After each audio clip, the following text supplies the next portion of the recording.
il y a 25 ans. C'était chez Daniel Ange. Vous le connaissez? Passionnant. Il y avait un évêque qui était celui qui protégeait Jeunesse Lumière à l'époque. Et dans l'après-midi, il faisait assez chaud.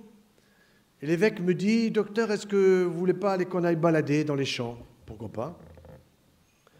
Et voilà qu'il me pose une question qui est la suivante. « Dites-moi, docteur, c'est qui, pour vous, le premier des ministres de la Santé pour l'humanité ?» Je réfléchis, je lui dis Hippocrate. 500 ans avant Jésus-Christ. Il me dit non. Bien avant. Bon. Il me dit, qui c'est pour vous le premier des ministres de la famille pour l'humanité? Je lui dis, je ne sais pas moi. Je ne sais pas. Il me dit, c'est le même. Je lui dis, c'est le même que la santé? Il me dit, oui. Il me dit, j'ai encore une autre question. Qui c'est pour vous le premier des ministres de la justice pour l'humanité? Je dis, je ne sais pas. À l'époque, il y avait Badinter. Et alors, je lui dis, je ne sais pas. Il me dit, c'est le même. Je lui dis, c'est le même. Je dis, je donne ma langue au chat. Il me dit, non, réfléchissez. Bon, vraiment, difficile le bonhomme, hein. Il ne m'a pas donné la réponse. Et donc, on va réfléchir ensemble. Je l'ai revu. Je lui ai dit, mais monseigneur, il vous faut écrire un bouquin là-dessus. Votre idée, elle est géniale. Et puis, je crois qu'il est passé à la retraite.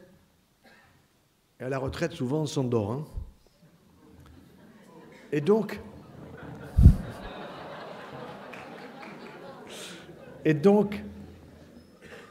un jour, j'étais avec un pasteur, puisque je fais partie du conseil d'administration de l'Union nationale des associations familiales, de l'UNAF. Et puis on rigolait au repas. Et alors je lui dis, dis-moi Henri, il s'appelle même prénom que moi, dis-moi Henri, qui c'est pour toi le premier des ministres de la santé pour l'humanité? Et il me dit, tu dois savoir toi. Alors je lui pose 3 questions. Et puis il n'était pas plus capable de répondre que moi. Et je lui dis, mais tu sais, peut-être on pourrait réfléchir ensemble, parce qu'au fond, c'est un évêque qui m'a posé la question. Il me dit, ça ne m'étonne pas d'un évêque. Et voilà, on en a fait un bouquin. Au moins 10 ans de boulot. Il devait sortir aujourd'hui, mais on n'a que des flyers. Et ce bouquin s'appelle « Le pasteur et le chirurgien en quête du premier thérapeute » pour l'humanité. Alors au fond, ce premier thérapeute qui aurait fait ministre de la Santé, ministre de la Justice, ministre de la Famille, qui sont quand même des ministères importants, ministères, on peut dire, régaliens quand même, hein. Qui est cet homme dans notre histoire? Alors on commence d'abord à chercher un peu parmi les hommes. Évidemment, on commence par les hommes, hein. On se dit, les femmes ne doivent pas y en avoir beaucoup. Alors, après Hippocrate, par contre, il y en a beaucoup dans la salle, je vois. Et d'ailleurs, je suis très content parce que vous savez qu'en France, quand vous informez une femme, vous en informez 100 d'un coup. Et quand vous informez un homme, vous en informez la moitié d'un. Sauf quand vous lui parlez de sexualité. Bon, alors, il y a eu Hippocrate, il y a Galien, hein, la galénique. Il y a eu Maïmonide chez les Hébreux, Ibn Sina, Avicenne, chez les musulmans, Paracelse chez les Suisses, Léonard de Vinci, William Harvey, bref, on en a passé un paquet comme ça. On est même allé voir Claude Bernard, Louis Pasteur, Sigmund Freud, Christian Barnard, vous savez, celui qui a fait la première greffe du cœur. On s'est dit quand même, ça c'est des types assez remarquables. Ils ont laissé des traces dans l'humanité. On est allé voir du côté des Nobel et on a vu que même des Nobel s'étaient plantés. Ramon y Cajal, 1906. Figurez-vous que j'étais en première année de médecine et notre prof d'histologie, cytologie des neurones, il nous dit, on avait tous les copains, 17, 18 ans, il nous dit, les petits, vous allez avoir bientôt 20 ans, et à partir de 20 ans, vous allez perdre 20 à 30 000 neurones par jour. Je le regarde, je me dis, lui, il ne doit pas lui rester grand-chose. Alors, à la fin du cours, je ne suis pas allé l'insulter, mais je lui ai dit, maître, j'ai été très intéressé, mais je suis plutôt de nature économe, et je ne voudrais pas perdre mes neurones. Il me dit, petit, tu les perdras. Mais qui a dit ça? Il me dit, Ramón y Cajal, 1906, Madrid. Je suis allé vérifier. C'est vrai, il a eu le prix Nobel pour cette raison et d'autres, mais il s'est planté. Il s'est planté. On sait qu'aujourd'hui, on peut multiplier les connexions neuronales au niveau de notre hippocampe, la zone de la mémoire, et on peut même multiplier les neurones, mais il y a des conditions. Ne pas regarder 3h15 la télé par jour. Sinon, c'est l'Alzheimer assuré. Vous voyez? C'est bien nourrir nos neurones. C'est les faire travailler, y compris spirituellement, bien que les chercheurs n'aient pas encore trouvé la zone précise des neurones spirituels. Alors, on a vu aussi Monod. Monod, il s'est planté aussi. Il avait dit que les rétrovirus étaient impossibles. 5 ans ou 6 ans plus tard, il y avait le rétrovirus du sida. Donc, on a toujours donné des prix Nobel, mais on ne les a jamais enlevés. Et puis, il y en a un autre tout récent, je lui ai écrit, mais je lui ai écrit après sa mort. Je pense qu'il a reçu quand même le courrier. Parce que je l'ai rencontré, il s'appelle Christian de Duve. Christian de Duve a eu le prix Nobel parce qu'il a trouvé, en simplifiant, l'estomac de la cellule. Et j'ai eu la chance d'être avec lui un jour dans un colloque. Et cet homme m'avait beaucoup impressionné avec une épouse très artiste qui nous avait raconté que lorsque il avait eu son propre patron en Suède qui avait eu le prix Nobel, il était un des jeunes élèves et on lui avait dit, ben voilà, tu es invité avec ta femme à la remise du prix Nobel, mais il faut que ta femme ait un manteau d'astrakhan, pas moins. Alors il dit à sa femme, on va en louer un parce qu'on n'a pas les ronds. Et alors sa femme lui dit, mais tu m'en offriras un quand? Il lui dit, quand j'aurai le Nobel. Et puis, 20 ans plus tard, 10h du matin, on sonne chez elle, son mari était au boulot, elle reçoit un manteau d'astrakhan. Et c'est comme ça qu'elle a compris que son mari avait le Nobel. Et récemment, il avait à peu près 95 ans, il est tombé à côté de sa piscine, dans son appartement qu'il avait construite, cette piscine, pour pouvoir être en pleine forme. Il avait perdu son épouse, il était vraiment amer. Il était souffrant, affectivement, souffrant du cœur, et il a dit « ça suffit ». Et il a appelé ses enfants et il leur a dit « euthanasie ». La vie n'a aucun sens pour moi, a-t-elle dit. C'est fini, on arrête tout ça. Et je lui ai écrit après son départ en lui disant « vous avez dû être étonné parce qu'en arrivant dans l'au-delà, de trouver le sourire de votre femme ». C'est curieux, mais les scientifiques aujourd'hui, ils n'ont pas le droit de croire. Ils n'ont pas le droit d'avoir, je dirais même simplement, une recherche spirituelle. Pour eux, c'est niet. Pour eux, croire en Dieu, c'est l'opium du peuple. Mais allons donc chercher aux sources de notre humanité pour voir un peu s'il y a vraiment quelqu'un qui a été à la source de notre santé individuelle, de notre santé collective, de notre santé familiale, quelqu'un qui soit juste pour être à la justice, comme à la famille et comme à la santé. Il y en a un qui s'appelle Hammurabi, roi de Babylone, il y a 38 siècles. Il avait fait le code d'Hammurabi. Je suis allé voir ça de près. Et dans ce code d'Hammurabi, il y a des véritables trésors déjà d'une organisation sociale. Organisation de la famille, organisation de la conjugalité. Et puis il y a un truc avec lequel je ne suis pas du tout d'accord, et mon frère sûrement non plus, c'est que tout chirurgien qui loupe son malade, on lui coupe les mains. Ça, je ne suis pas d'accord. Parce que c'est la faute du malade, comme vous le savez bien, ce n'est pas la faute du chirurgien. En général, c'est comme ça qu'on le voit. Mais donc, ce n'est pas Hammurabi qui peut être à la fois un ministre de la Santé, un ministre de la Famille et un ministre de la Justice. Il faut aller plus loin. Alors, quand on cherche, avez-vous remarqué cela? On cherche avant de s'endormir. On cherche avant de s'endormir, ça veut dire qu'on est en train de préparer les ingrédients d'un rêve. Car dans le rêve, dans le sommeil, le cerveau travaille. Et il travaille tellement que si vous vous habituez comme cela à avoir tel ou tel souci, telle ou telle question, eh bien, essayez avant de vous endormir de mettre en place une ou deux ou trois questions qui vous taraudent, et vous verrez que le lendemain matin, ou l'après-midi, ou le surlendemain, curieusement, nous avons la réponse. Oui, dans les rêves, dans les songes, il y a des réponses à nos questionnements. Et évidemment, on pense tout de suite à tous ceux qui se sont occupés de notre inconscient. Jung qui s'est planté en disant que notre inconscience était notre âme. Ce n'est pas vrai. Freud qui, lui, a vu que du sexe partout. Ce n'est pas idiot complètement, mais il n'y a pas que ça. Il y a eu Adler aussi, un troisième élève, et puis surtout un type très astucieux, intéressant à lire et à connaître, Viktor Frankl. Lui, il a parlé du Dieu inconscient. Dieu inconscient.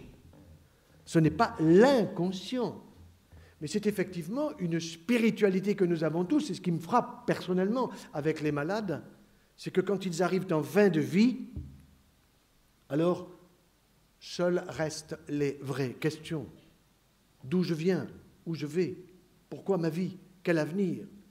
Les grandes questions que nous nous posons tous quand nous savons un peu prendre du désert.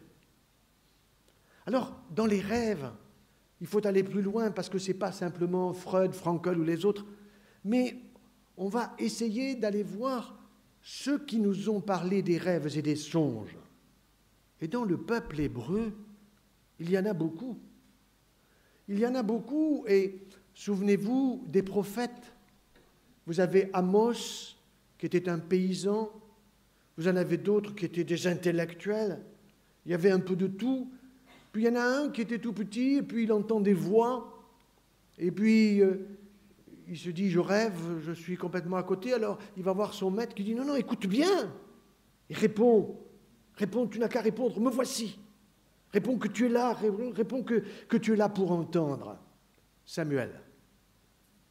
Et quand vous regardez la vie de ces prophètes, vous vous rendez compte qu'ils ont reçu beaucoup de messages par les rêves et par les songes, comme si, effectivement, cet inconscient divin que nous avons en nous nous parle, sans que nous le sachions, sans que nous le demandions, dans un questionnement, au fond, permanent, parce qu'on nous l'a dit tout à l'heure, quand nous naissons pour mourir, c'est vrai. Pourquoi tout ça? Quel sens ça a? Alors, quand on regarde de plus près tous ces prophètes, il y en a un qui est assez curieux. Parce que celui-là, l'Éternel, lui a parlé bouche à bouche, face à face. Tiens, pourquoi celui-là, il lui parle bouche à bouche et face à face? Qui donc est-il? D'où sort-il? A-t-il des messages à nous faire passer? Eh oui, il a des choses à nous dire. Et cet homme, on le retrouve dans un véritable progressisme de l'époque. Car les conservatismes de son époque, il y a 34 siècles, c'était le polythéisme. On adorait des bêtises, comme aujourd'hui.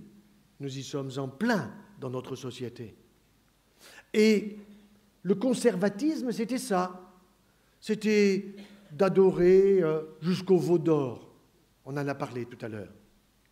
Par contre, le progressisme, c'était d'unifier tout cela. C'était le monothéisme. Et curieusement, dans notre société, nous avons inversé la chose. On vous dit, vous êtes progressiste si vous êtes incroyant, si vous avez foutu en l'air toutes les balivernes de la divinité. Nous sommes dans l'erreur, dans une erreur profonde que les malades perçoivent beaucoup plus que les bien portants parce qu'ils se posent les bonnes questions. Alors cet homme, vous l'avez repéré, il s'appelle Moïse. Une histoire étonnante. On nous a parlé de son berceau et du bitume et de toutes les significations que l'on peut donner. Mais au-delà de sa naissance, au-delà du fait qu'il a été sauvé, sorti des eaux, quelle histoire! Quelle histoire! un homme qui va d'abord tuer un autre homme. Un homme qui va fuir parce qu'il a peur de se faire descendre, de se faire punir. Alors il part au désert. Il part au désert et au désert, dans la solitude. Et aujourd'hui, de plus en plus d'hommes et de femmes aiment partir dans les déserts pour réfléchir, pour avoir au-dessus de soi un ciel étoilé, comme si les étoiles nous parlaient dans le silence des déserts. Et cet homme, il va quand même un jour avoir soif, chercher un puits. Et là, formidable, il a 7 filles à sa disposition. Il y a quelques bergers qui essayent de les allumer, mais il va leur casser la gueule. Et il va leur permettre de prendre de l'eau. Et il attend. Les filles rentrent chez elles. Elles voient le père. Elles racontent au papa ce qui s'est passé. Et lui, il se dit, « Ah, il y a peut-être un beau-fils par là. J'en ai 7 à marier, c'est du boulot. Hein. Allez donc me le chercher. » Et oui, il est égyptien. Il est habillé en égyptien, il a la voix peut-être des Égyptiens, les autres ne sont pas tout à fait de la même culture. Et il lui dit, écoute, voilà, tu en as 7, choisis. Formidable, hein? Et il choisit Séphora, qui va devenir sa femme, qui lui donnera 2 enfants, 2 garçons. Un qui veut dire, je dirais, don de Dieu, et l'autre qui veut dire plutôt immigré. Mais cet homme, c'est très curieux. Il va repartir après s'être marié et après ces temps de désert, après avoir eu une famille, il va se retrouver dans un endroit proche de la montagne et du désert, la montagne qui nous élève vers le ciel et le désert silencieux. Mais là, tout d'un coup, ça ne sera pas le silence, c'est une voix. Une voix qui lui dit « Enlève tes chaussures, parce qu'ici, c'est un sol sacré. » Une voix qui va effectivement laisser des messages, qui lui dit « Il faut que tu ailles chercher le peuple là-bas, ton peuple, parce que ton peuple, c'est le mien. » Oui, mais attends, il lui dit « Mais qui tu es, toi, pour me parler comme ça? Qu'est-ce que c'est cette voix ?» Et la voix lui donne la généalogie. Abraham, Isaac et Jacob. Abraham qui a eu, on l'a entendu tout à l'heure, un fiston quasiment à 100 ans. Vous vous rendez compte? Les gynécologues aujourd'hui, le boulot qu'ils auraient si toutes les femmes de 90 ans se mettaient à avoir des gosses. Elles attendent 40 pour les avoir, c'est déjà un peu tard. Mais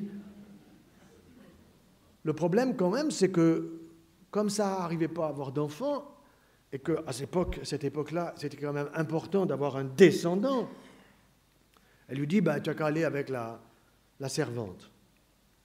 Il ne refuse pas, hein. Il y va, il lui fait un petit, Ismaël. Et puis 13 ans plus tard, voilà que le Créateur, comme s'il se réveillait, et il lui dit, maintenant, tu peux l'avoir avec ta femme. Alors la femme, elle dit, attends, tu rigoles, à mon âge, je suis ménopausée 3 fois, donc c'est quand même pas possible. Donc elle rigole. Mais à un moment, elle va bien voir que ça bouge dans son ventre. Il y a bien un petit. Et elle va l'appeler d'un prénom qui est au fond un peu le mien, Henri, celui qui est le résultat du sourire, de son sourire, quand on lui a appris qu'elle allait avoir un enfant. Mais nous ne sommes pas encore dans ces fonctions si importantes de la santé, de la famille et de la justice. Voilà que le message que reçoit Moïse, c'est de revenir à l'endroit où il a tué un homme. Et il dit, mais non, je ne suis pas capable. Hein. Il résiste. Très intéressant, la résistance. Parce que c'est une résistance à Dieu, c'est une résistance à un homme qui n'est qu'une voix et dont on ne peut même pas prononcer le nom YHWH. Yahvé, si vous voulez. Pour d'autres, Sabaoth, pour d'autres, El Shaddai, pour d'autres, peu importe. Alors il dit, je ne suis pas capable, et puis je bégaye. Donc comment voulez-vous que j'aille parler à Pharaon alors qu'il va se foutre de moi tout de suite et qu'en plus il va repérer que j'ai tué un homme? Et Yahvé lui dit, t'inquiète, t'inquiète, je m'occupe de toi. Je te donne ton frangin, là, ton frère aîné, lui sera ton porte-parole. Ah bon? Donc ça s'organise manifestement. Il va au Pharaon et puis il va lui dire, voilà, ben, on est 2 millions, mais il faut qu'on s'en aille. Et Pharaon, lui, il est très content, il a beaucoup d'esclaves hébreux, il leur fait faire beaucoup de boulot, il n'en est pas question. Mettez-vous à la place de Pharaon. Alors, il va y avoir une grande bagarre. Et cette bagarre, nous la décrivons avec mon ami Henri Bauer, pasteur, sous la forme, comme une forme théâtrale, 20 actes. En 20 actes, il va arriver à convaincre Pharaon que son peuple a eu faire un tout petit tour dans le désert, puis reviendra. Pharaon, ça va être très difficile de le convaincre, il va falloir pratiquement qu'après des misères naturelles, puis des misères sur les animaux, des misères, des catastrophes, il va perdre son fils. Et c'est quand Pharaon perd son fils qu'il pige. Il dit là, maintenant je craque. Allez, allez-y, allez faire votre prière là-bas et m'embêtez plus. Seulement, ils font plus que la prière. Ils se préparent au passage. Vite, dépêchez-vous, les ordres sont donnés, des signes sont donnés. Prenez un bâton, une ceinture, du pain, vous n'avez pas le temps de le faire vraiment grandir, et allez-y, on s'en va. Et ce peuple qui a été évalué à plusieurs millions de personnes va partir vers le désert, mais il y a une grosse mer à traverser, pas de problème. Que ce soit les vents ou pas les vents, ils vont arriver à traverser la mer à pieds nus. Et les autres vont arriver en catastrophe pour essayer de les attraper, mais ils n'y arriveront pas. Et là, au moins dans le Coran, il est dit que Pharaon va finir par croire, parce que sa femme, toujours la femme, sa femme lui a dit, tu sais, fais gaffe, ce type, il dit peut-être pas que des bêtises, le Moïse. Peut-être que vraiment, le Dieu dont il parle, c'est le vrai et c'est pas toi, Pharaon. Bref, ils vont partir. Mais ils n'ont pas passé 3 jours que le peuple dit, il y en a marre, il fait trop chaud ici. Là-bas, il y avait à manger, il y avait à boire, il y avait tout ce qu'il fallait. Et ici, il n'y a que dalle. Il n'y a pas d'eau, il n'y a rien à manger. Pas de problème. Il va trouver de l'eau. Il va les faire boire. C'est la santé. On ne peut pas vivre sans boire au moins 4 jours. C'est obligatoire. On peut jeûner un certain temps. On peut même jeûner, étant donné que dans notre pays, nous avons tous des réserves pour 130 jours. C'est pour ça que quand quelqu'un fait une grève de la faim, je ne m'intéresse qu'à lui qu'à partir du 100e jour. Vous voyez?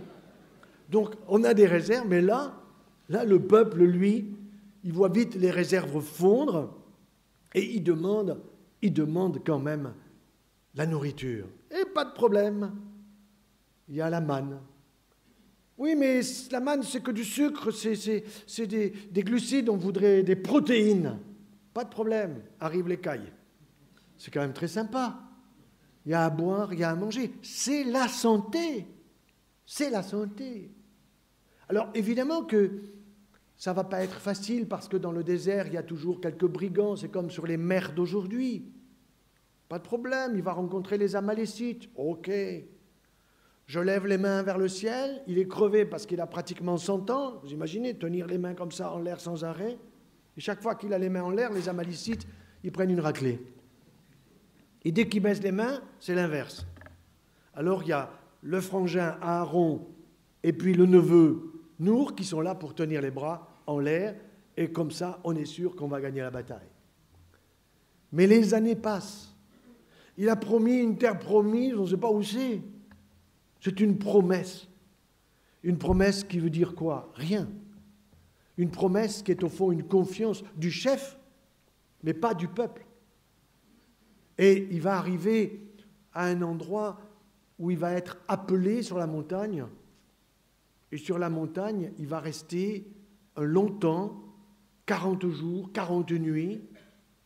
Et là, seul, il va recevoir des messages. Mais plus que des messages, il va recevoir sur une pierre de saphir des choses qui sont écrites, qu'il va lire, et qui sont des paroles inscrites sur la pierre.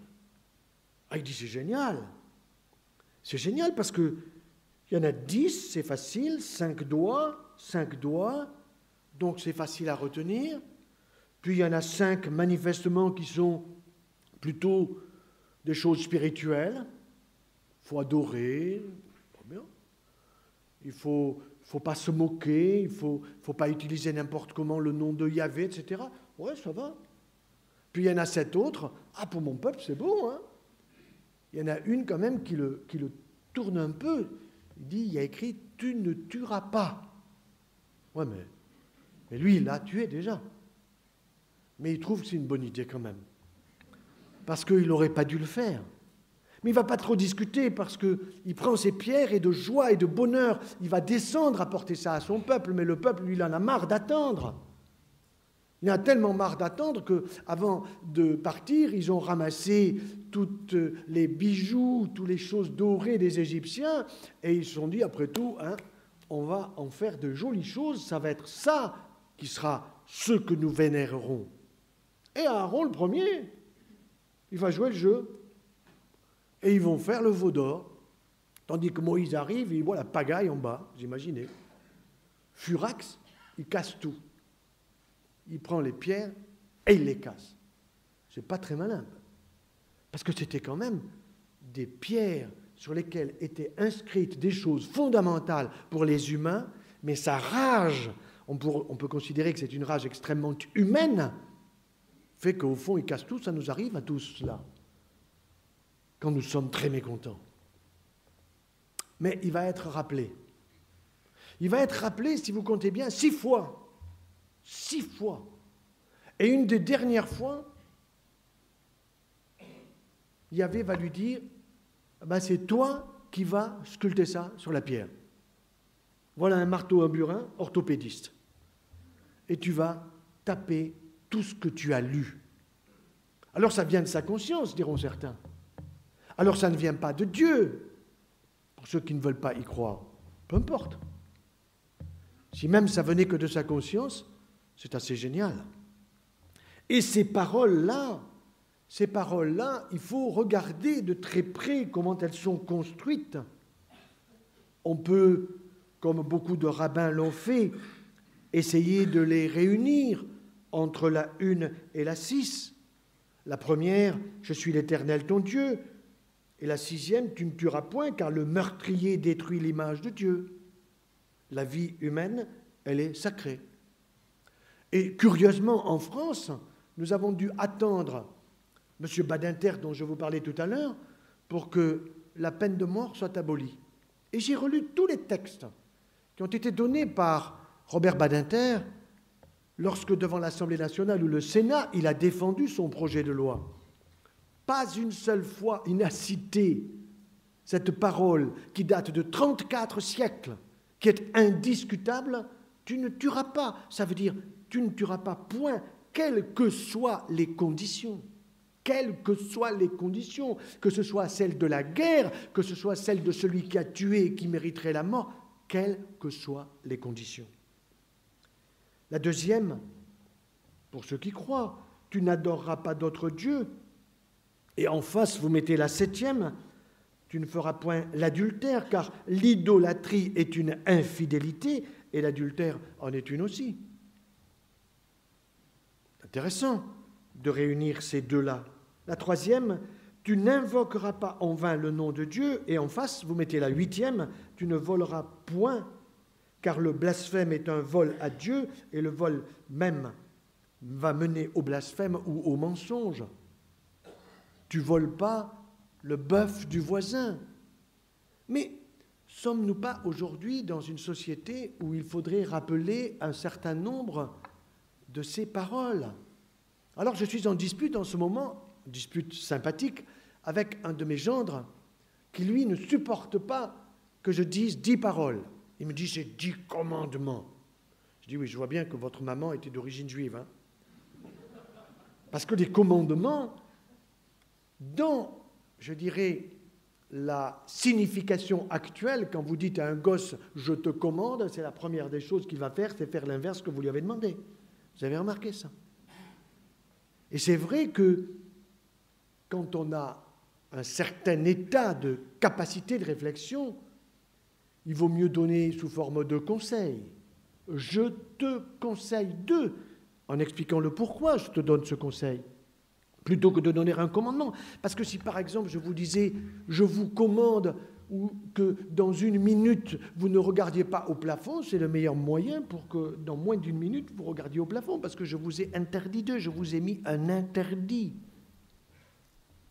Eh bien, je crois qu'aujourd'hui, nous sommes dans une société où il nous faut revenir à ce premier thérapeute. Et d'ailleurs, dans l'histoire même, à la fois du peuple juif, du peuple chrétien, du peuple musulman, on retrouve des tas d'auteurs qui ont dit qu'effectivement Moïse était cet homme que nous cherchons, premier ministre de la Santé, premier ministre de la Famille, premier ministre de la Justice. Mais pas tout seul. On ne peut pas rendre la justice tout seul. Alors qu'est-ce qu'il a fait? Il a écouté le beau-père. C'est ce que je dis à mon gendre. Le beau-père ne dit pas toujours des bêtises. Donc le beau-père lui a dit, mais écoute, regarde, sous ta tente, tu as une queue de gens qui viennent savoir où est la justice dans leurs problèmes, dans leurs affaires. Mais non, il te faut organiser tout ça, mon petit ton. Il faut organiser. Et il va organiser. Et il y aura les 12 tribus d'Israël. Et cette organisation va être une organisation géniale, mais que nous considérons un peu comme enfermée dans le passé. Or, nous ne sommes plus dans le passé, nous devons nous servir du passé, cette mémoire du passé qui date de 34 siècles, et au fond, c'est pas long. Prenez 34 grands-mères de 100 ans, vous les mettez bout à bout, vous arrivez à Moïse. C'est quand même pas beaucoup. Donc, c'est quand même très intéressant de voir cela. Alors, arrivons à la 4e parole. Souviens-toi du Shabbat pour sanctifier. On veut nous foutre en l'air le dimanche. Vous avez remarqué ça? Le dimanche, il faut que tout le monde bosse maintenant.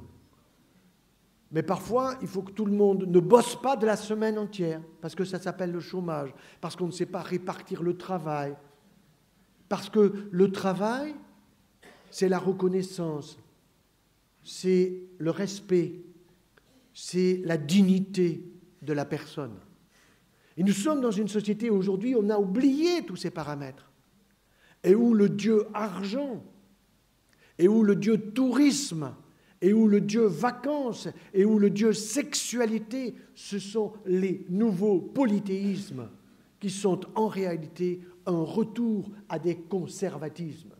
Le vrai progrès, il est dans le fait que vous, tous, vous êtes des médecins du cœur, que nous sommes tous des médecins du cœur, mais nous devons aujourd'hui, ça a été dit très fortement tout à l'heure, nous devons pousser tous ceux qui ne comprennent pas la source du cœur, la source de l'amour, nous devons le leur proposer avec une certaine astuce, avec évidemment une certaine stratégie, parce qu'il ne s'agit pas de bousculer une personne en la méprisant parce qu'elle ne sait pas. Si nous avons la chance, nous, de savoir, eh bien, il faut que nous puissions le dire. 5e parole, honore ton père et ta mère. Et en face, ne convoite point, car qui convoite ne se réjouit point de ce qu'il possède et n'honore point ceux qui le lui ont donné. Et aujourd'hui, honorer son père et sa mère, ça reste peut-être quelque chose qu'il faut rappeler plus souvent. Alors, tu ne commettras pas de meurtre, tu ne commettras pas d'adultère, tu ne commettras pas de vol, tu ne porteras pas de faux témoignages contre ton prochain. Mais il n'y a pas besoin d'être croyant pour considérer que ces paroles sont géniales pour notre humanité. Elles sont la santé d'une société, on dit aujourd'hui cohésion sociale. Oui, c'est la santé d'une société. Alors mon rêve, c'est que dans les grandes affiches que nous voyons dans nos villes, où on nous présente des choses inutiles, il puisse y avoir rappelé une par une ces paroles, peut-être en commençant par celles pour les non-croyants, mais qui seraient signées en France de tous les évêques et de tous les pasteurs et de tous les rabbins et de tous les imams, parce que les trois religions monothéistes sont d'accord sur ces éléments, sont d'accord sur le fait que Moïse est véritablement celui qui a donné le code de notre humanité bien avant tous les codes civils. On n'a pas besoin de milliers et de milliers de lois pour mettre des paramètres et des balises à notre société. Il suffit d'aller dans ces textes, de s'en nourrir comme des textes d'une formidable modernité. Et je vais plus loin, dans un domaine qui peut paraître un peu philosophique, mais qui est pourtant inscrit aussi dans les textes de la Bonne Nouvelle, dans les textes de l'Évangile. Souvent, comme médecins, nous avons l'impression qu'il y a le corps, et puis il y a l'esprit. Et si nous suivons Descartes, on dit qu'il y a le corps et l'âme, une sorte de dualité. Mais non, un être humain, ce n'est pas deux parties. Qu'est-ce que vous faites de l'affectif? L'affectif, ce n'est pas la même chose quand j'aime un beau tableau, quand j'aime mes enfants, quand j'aime mon chat, quand j'utilise mes neurones affectifs, ce n'est pas les mêmes neurones que quand je réfléchis à tel ou tel sujet de société. Combien et comment est constitué notre être? J'ai fait un travail qui m'a beaucoup passionné, parce que j'avais remarqué, comme je le disais au début, que les patients en fin de vie, c'était eux qui avaient les réponses. Ils avaient les réponses fondamentales et fondatrices de notre humanité. Alors un jour, j'ai décidé de poser ma blouse et d'aller voir des patients que je connaissais ou que je ne connaissais pas, dont je savais qu'une chose, c'est qu'ils étaient en fin de vie. Et une deuxième chose, c'est qu'à l'hôpital, quand ils étaient rentrés et qu'ils avaient rempli la fiche administrative, ils n'avaient pas inscrit leur religion. On leur demande de le mettre, mais ce n'est pas obligatoire. Et les uns vont mettre qu'ils sont musulmans, qu'ils sont chrétiens, qu'ils sont juifs, peu importe, ou protestants, de telle façon que l'aumônier puisse éventuellement aller les visiter. Chez nous, nous avons la chance d'avoir un aumônier qui, lui, va voir tout le monde. Pas de sélection. Et il est formidable parce que quand il rentre dans la chambre, il dit « Je suis l'aumônier, mais vous inquiétez pas, le jour où je verrai Dieu, je lui casse la gueule. » Ah bon? Alors ça réveille les malades. C'est pas si mal pour les réveiller et ils rentrent en dialogue comme ça et ça marche pas mal. Et au fond, quand vous interrogez les patients en leur disant « Écoutez, je viens vous voir, je ne suis plus docteur, mais je suis quelqu'un qui cherche à comprendre et je me suis rendu compte que vous posez les bonnes questions. Alors, comment ça marche un être humain d'après vous ?» Et là, j'ai 3 petites anecdotes qui sont très significatives. Un jour, Thierry, qui était en fin de vie, mourant d'un cancer métastatique diffus d'origine testiculaire, sachant qu'il était en bout de vie, je lui dis « Mais Thierry, comment tu penses que ça marche, toi, un être humain ?» Il me dit « C'est comme les pieds de votre chaise. » Je regarde ma chaise, je me suis dit « Je suis mal assis sur ma chaise, qu'est-ce qui se passe ?» Il me dit « Non, regardez, l'être humain, c'est comme la chaise. Il y a le corps, il y a l'esprit, il y a le cœur, et puis, il cherchait le mot, alors je dis l'âme, il me dit non. Je dis c'est quoi? Il me dit c'est plus profond, c'est plus profond. Au fond, il me sortait une phrase de Saint Jean de la Croix qui dit « la fine pointe de l'être ». Et il continuait dans le dialogue que j'avais avec lui, où j'étais tout oui, il me dit « il faut nourrir tous les jours les 4 pieds de sa chaise ». Ah, ça m'a intéressé. Quand je suis rentré à la maison, j'ai raconté ça à mon épouse. Elle m'a dit « mais tu n'avais pas compris ta chaise. Les femmes comprennent toujours plus vite que nous. » Et le lendemain ou le surlendemain, je vois un autre qui était pied noir. Mon épouse est pied noir. Alors lui, il me raconte une histoire de palmier nain. J'avais bien fait 2 ans de Maroc. En coopération, j'avais remarqué qu'il y avait des palmiers immenses et puis qu'il y avait des palmiers plus petits. Mais je n'avais pas vraiment remarqué les palmiers nains. Et lui, il me dit, l'être humain, c'est comme un palmier nain. Un palmier nain. Il me dit, oui, regardez, vous avez de belles palmes, et quand les palmes sont magnifiques, on ne voit pas le tronc. Eh bien, vous avez la palme du corps, la palme de l'esprit, la palme de l'affectif, et puis vous avez la palme... Ben, j'ai dit non, il n'y en a que 3, vous m'avez dit. Eh bien oui, mais vous avez le tronc.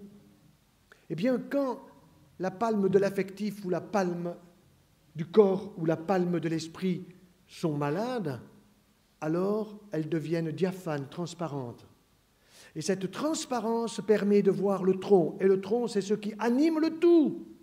Or, anima, c'est l'âme. Et cette âme, pour nous qui croyons, elle ne finit jamais. Et c'est bien pour ça que ça vaut le coup de vivre.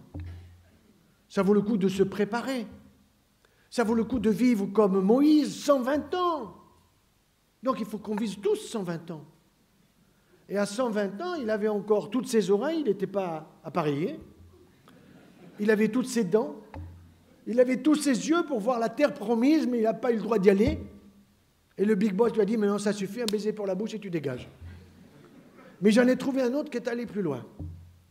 C'est pour ça que, Inch'Allah, comme on dit, si Dieu le veut, moi je vais viser comme Job. Job, il en a tellement bavé que YHWH lui a dit, toi, tu en as beaucoup bavé, alors tu connaîtras tes enfants, tes petits-enfants, tes arrière-petits-enfants, donc j'ai prévenu mes gosses, moi je vise 140. Alors ils m'ont dit, mais tu auras un Alzheimer. Non, je n'aurai pas d'Alzheimer parce que je sais comment il faut nourrir les neurones, parce qu'à la télévision, on ne l'a pas à la maison. Enfin, il y a des tas de choses comme ça, il faut faire très attention. Sinon, c'est sûr que vous vous organisez pour avoir un Alzheimer. Et moi, je ne suis pas d'accord. Eh bien, si vous regardez dans l'évangile de Marc, il y a cette phrase qui est magnifique. Tu aimeras de tout ton cœur, de tout ton esprit, de toute ta force physique et de toute ton âme. Il y a bien les 4 parts de notre être qui sont en fondu, enchaînées pour faire un être humain. Alors, je ne vais pas faire du Barack Obama, mais moi j'ai un rêve. Et ce rêve d'aujourd'hui, c'est justement de nous faire revenir vers les sources de notre humanité, vers cet homme, même si Moïse a dit qu'il était un général égyptien dans son dernier bouquin de 1939, pas Moïse, pardon, mais Freud. Freud a dit que Moïse était un général égyptien, mais Freud a eu aussi l'honnêteté de reconnaître en 1939, avant de mourir d'un cancer épouvantable, que c'était son plus mauvais livre. C'est vrai, c'est son plus mauvais livre. Mais en admettant même que Moïse soit un général égyptien, ça m'est égal. Ce qui m'intéresse, c'est la modernité de son message. C'est le fait qu'effectivement, c'est lui qui donne à notre humanité d'aujourd'hui le permis d'humanité, le code civil, le vrai, le code en 10 paroles où il y a l'essentiel, même si les 3 premières, on ne veut pas véritablement les entendre. Si tous les jeunes d'aujourd'hui, si nous tous, responsables qui avons, je dirais, atteint une certaine maturité, une certaine expérience, et je ferai remarquer que Moïse, c'est dans sa maturité, dans sa grande maturité, qu'il a reçu tous les messages. Ça veut dire que même quand on arrive à la retraite, on n'a pas le droit de s'endormir, on a le devoir de faire passer des messages, car le peuple des plus jeunes attend les messages des plus anciens, mais nous devons trouver les paroles pour les faire passer.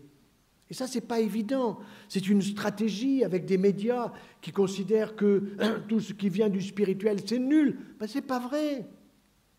C'est pas vrai. C'est du questionnement permanent de notre humanité. Alors c'est vrai que moi je passe par les abeilles, je passe par le thym, je passe par le romarin, je passe maintenant par mon dernier bouquin qui s'appelle Le chocolat. Alors je suis effaré par le nombre de médias que j'ai sur le chocolat. Et je sais pourquoi, maintenant j'ai compris, parce que nous sommes dans une société qui est déprimée. Alors quand on est déprimé, on prend un carré de chocolat. Je n'ai pas dit une plaque. Et récemment, sur une radio, 2 ou 3 radios, j'étais même chez Bouvard, j'ai conseillé qu'on envoie des kilos de chocolat à l'Élysée.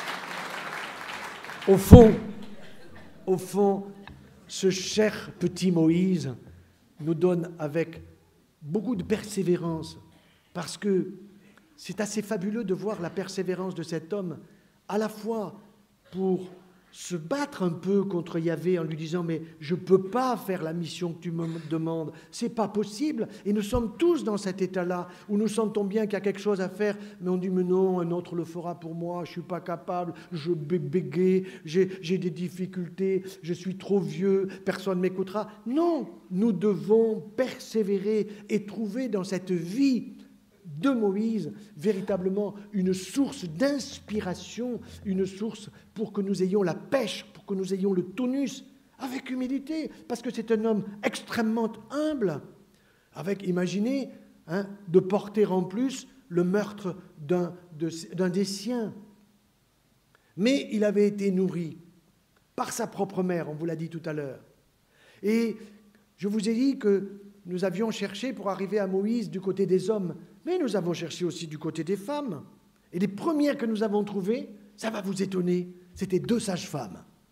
2 sages-femmes, oui, c'étaient les sages-femmes des Hébreux qui allaient voir Pharaon, parce qu'il les convoquait en disant « Je vous ai dit que tout petit qui naît, il faut le liquider ». Et ils disaient « Mais quand on arrive, ils sont déjà nés parce que les femmes des Hébreux, c'est des femmes très solides, alors on arrive toujours trop tard, donc ce n'est pas possible ». Et donc ces deux sages-femmes étaient déjà géniales. Et elles avaient un sens de l'humanité, un sens de la santé de ce bébé, comme la maman avait le sens pour trouver l'astuce pour que le petit Moïse puisse partir sur le Nil sans se noyer. Et lorsque la femme de Pharaon l'a attrapé, il y avait la petite Myriam, la frangine de Moïse, un peu plus âgée, qui lui avait son petit frère. Elle a trouvé la solution. « J'ai trouvé une nourrice, dit-elle à la femme de Pharaon, vous inquiétez pas. » Et la nourrice, c'était la maman de Moïse. Donc il a reçu le bon lait. Il a reçu le bon lait de sa mère. Il a donc eu toute la culture qui est passée par le lait maternel. Et en même temps, il avait la culture de Pharaon et du pouvoir. Et il a pu voir tout ce qu'il y a de fragile, tout ce qu'il y a de périclite, qui périclite dans le cadre du pouvoir et qui ne tient pas vraiment la route. Alors, nous n'avons pas tant besoin de toutes les lois qui nous sont proposées aujourd'hui. Nous avons besoin de reprendre des textes qui sont en pleine modernité, ces textes qui sont là pour nourrir, pas simplement un intérieur pour dire « bon ben ça va, j'ai compris, je fais ma petite prière matin, midi, soir et tout va bien ». Non, non, pour aller vers les autres, pour aller faire passer ces messages qui sont ces messages de santé, de famille et de justice. Quand vous entendez aujourd'hui la proposition sur la loi du genre, non mais attendez, mais vous vous dites, mais où ils sont passés? Alors, c'est assez amusant parce que je les vexe très fort en leur disant, mais au fond, vous êtes des hyper-croyants parce que la théorie du genre, c'est eschatologique. Il n'y a plus de sexe. Alors, peut-être que là-haut, il n'y en aura plus, moi, je ne sais pas. D'après ce qui nous est dit, il n'y en aurait plus, mais très bien. Mais jusque-là, il y en a. Non, ne nous racontez pas que la femme et l'homme, c'est la même chose. Parce qu'à la puberté, ça ne fonctionne pas du tout de la même façon. Alors, la théorie du genre, elle est totalement petit trait, illogique. On est dans une société qui est rentrée dans une anthropo-illogie. Mais ça ne fait rien. Il suffit d'une étoile ou 2 dans la nuit noire pour nous guider. Eh bien, cette étoile, justement, c'est Moïse et tout ce qu'il nous a laissé. Et je pense qu'aujourd'hui, le retour à cette source, elle est de plus en plus vitale. Et les hommes d'aujourd'hui, les jeunes comme les moins jeunes, sont capables de l'entendre. Tu ne tueras pas, tu ne voleras pas, tu ne piqueras pas le bœuf de ton voisin. Tu respecteras l'autre parce que tu le respecteras, parce que au-dessus de toi, tu le sens au plus profond de toi, il y a un être, un invisible. Parce que quand Moïse a dit à Dieu, « Je veux te voir de face », il lui a dit « Non. Tu vas te planquer sur la pierre et moi je vais passer et tu me verras de dos. » J'ai mis beaucoup de temps à comprendre cette parole. C'est un jésuite qui m'a fait comprendre pourquoi on ne voit Dieu que de dos. Tout simplement parce qu'il nous laisse libres. Il nous laisse libres de relire des événements de notre vie, où ces événements, au fond, nous nous disions, mince, il était là et je ne l'ai pas vu. Oui, nous ne l'avons pas vu de face, parce que le voir de face, c'est mourir. Donc, nous l'avons vu que de dos, mais il est ce guide pour notre vie de ce 21e siècle, de ce millénaire qui commence. Malraux disait peut-être à celui que ce millénaire ou ce siècle serait spirituel, aucun doute là-dessus. Vous accompagnez à Lourdes des patients, des malades, des gens que vous mettez au premier rang et que nous considérons parfois, comme cela a été dit, comme au fond coûteux. Ils coûtent cher, la sécurité sociale. Ils sont peu utiles, ils sont inactifs, parce qu'aujourd'hui, il y a les actifs et les inactifs dans notre société. Eh bien oui, ils sont prioritaires. Et quand le pape François nous parle des blessés sociaux, quand il dit que l'Église est un hôpital de campagne, mais que c'est vrai. Mais l'hôpital de campagne, nous sommes tous des toubibs de cet hôpital de campagne, nous sommes tous des infirmières, nous sommes tous des aides-soignants. Mais en nous disant tout simplement que ce que nous avons à apporter aux autres, c'est énormément de la source qui vient de la source même de cet océan divin qui est une source d'amour qui ne finit jamais. J'en ai la conviction personnelle et je ne cherche pas à convaincre les autres nécessairement de ma propre foi, mais je cherche à les convaincre du fait qu'au-delà du fait que génétiquement je suis joyeux 24 heures sur 24, il y en a beaucoup qui me demandent quels sont mes secrets. Alors moi, mes secrets, je leur dis que c'est ma femme. Elle me dit, vous n'avez pas changé? Si, 40 fois. Ah bon? 40 fois? Ben oui, parce que ça fait 40 ans que je suis marié avec elle, donc tous les ans, elle change. Mais c'est la même. C'est fabuleux, économiquement, il n'y a aucun problème.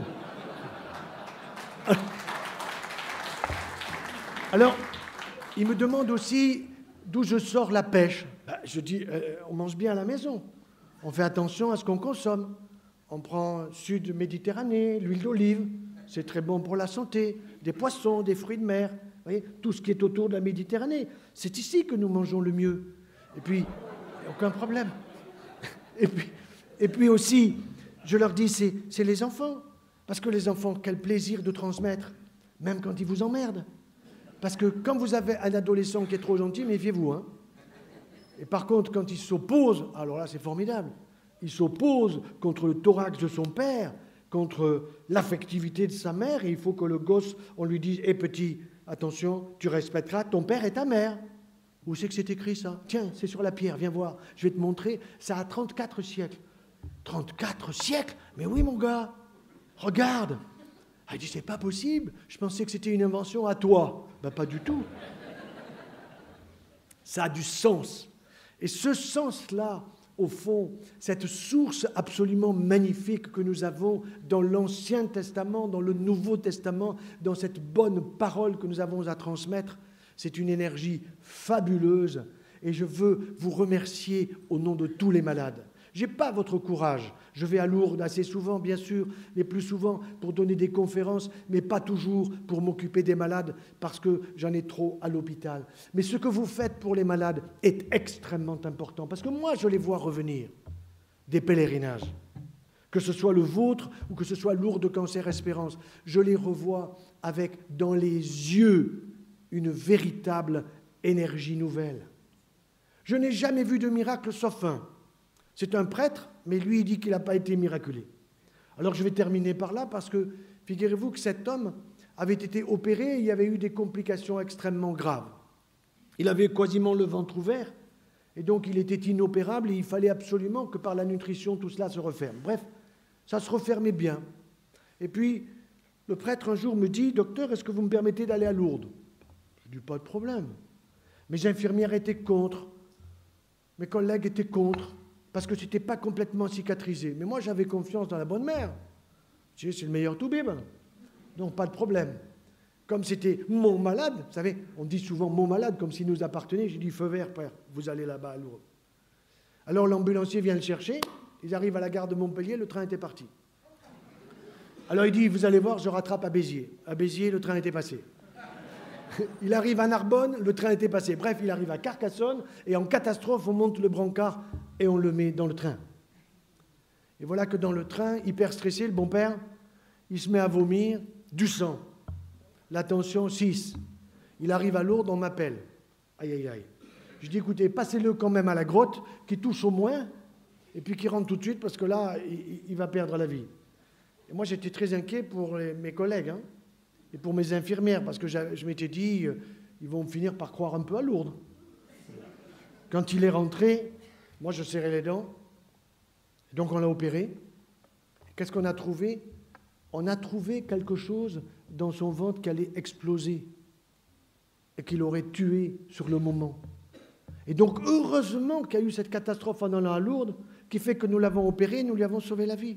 Je dis, voyez bien que Lourdes a été utile. Donc, vous êtes un miraculé de Lourdes. Et il ne me croit pas. C'est normal, il est prêtre.